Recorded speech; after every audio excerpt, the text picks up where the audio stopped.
We all carry a mental list of people we mean to call, visit, or simply check in on.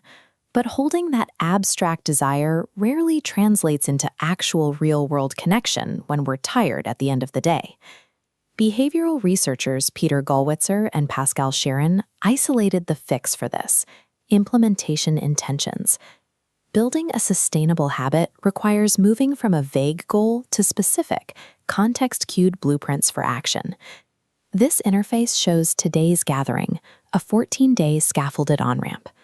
Guided by Ambassador Kiko, users receive daily invitations, walking them through a deliberate sequence, from notice to reach and finally presence. Notice how this progression is structured. There are no OS-level push notifications or punitive streak counters.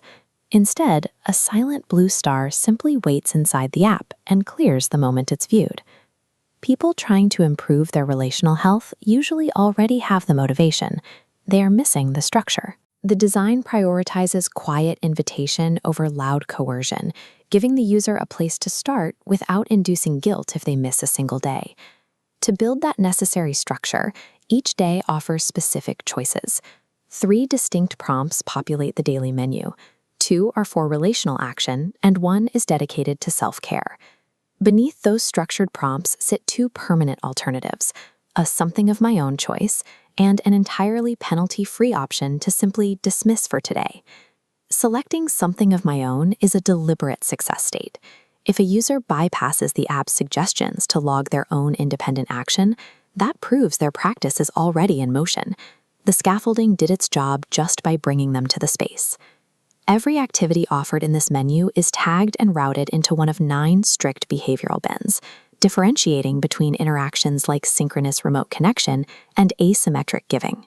By tracking which types of activities you choose over the first 2 weeks, the system builds an empirical profile of where your relational energy flows naturally. It learns your specific rhythms entirely from your explicit selections, requiring zero tracking across other apps or the wider web. A strict daily routine often triggers the rest paradox, where high achievers view a necessary day off as a failure. To counter this, Day 7 completely drops the standard menu. It offers only a single self-care option surrounded by extensive negative space. This models a specific clinical reality. Intentional rest is a required component of a healthy relational practice. It is built directly into the sequence so that taking a breath doesn't break the habit. But a strict 14-day track creates a structural risk. If a system holds your hand tightly for 2 weeks and then suddenly drops the structure, users hit a post-scaffolding cliff and abandon the practice entirely. Think about how you would solve this.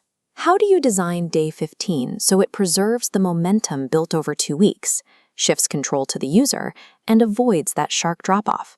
The success of any behavioral intervention depends on how smoothly it can make itself obsolete. The training wheels have to come off without crashing the bike. This graphic details the solution. At the Day 14 milestone, the user hits a handoff screen presenting 5 reversible choices. They can repeat the 14-day sequence, shuffle the activities within the same arcs, blend the library with their own entries, switch entirely to self-directed mode, or simply turn the daily prompts off completely. By forcing a choice among these distinct pathways, the app eliminates the sudden drop-off.